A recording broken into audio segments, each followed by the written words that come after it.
O xuvenil da S de Chantada igualou a 2 tantos na Casa do Rúa nun encontro no que os de Dani pagaron o seu mal primeiro tempo, chegando 2-0 en contra ao descanso.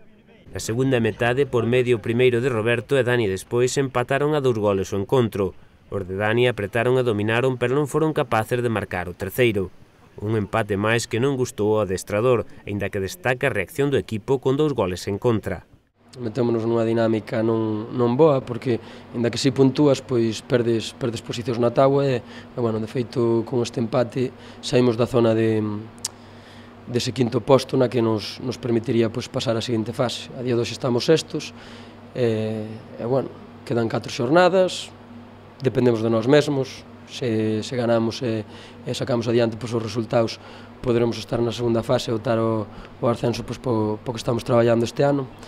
Pero, bueno, a lectura non é negativa de todo, porque, independentemente de que eles pois, se adiantaran, incluso chegaran a estar 2-0, nós repuxémonos dese resultado e, bueno, hasta tivemos opcións pois, de darlle a volta ao marcador totalmente, non?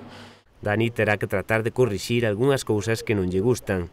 O que si, bueno, o que viñamos comentando dende o principio de tempada, que a nivel defensivo, en momentos determinados do partido, pois solemos ter algunha páxara, algún errores non forzados, simplemente pois, un mal despexe, un mal pase, que pois, os contrarios pois solen aproveitar. Pese a todo, quitalle importancia aos erros dos xogadores e incluso recoñece que el tamén se equivoca.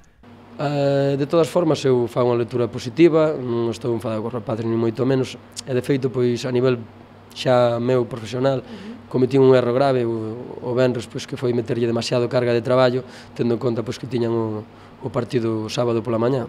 Foi pois, un grave error pola miña parte, pero, bueno, somos humanos, podemos errar, eles tamén van errar, eu tamén.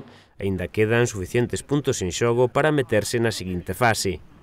Quedan 4 partidos, como dixen antes, o importante pois, é sacalos adiante e meternos neses 5 postos, vamos, para poder optar a segunda fase.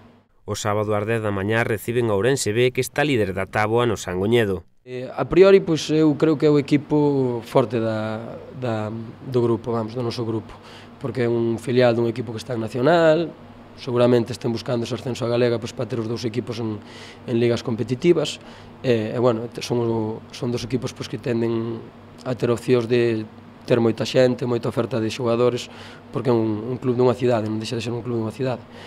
Pero, bueno, nós temos equipo, eu pois, estou contento ca xente que teño no plantel, e temos que empezar a aproveitar pois, esa superioridade que creamos a nivel ofensivo, porque somos capaces de crear pois, ocasións con certa facilidade, e incluso pois, en case todos os partidos, o sea, en todos os partidos menos un, fixamos gol, e coller esa solidez defensiva que nos axude pois, a non encaixar.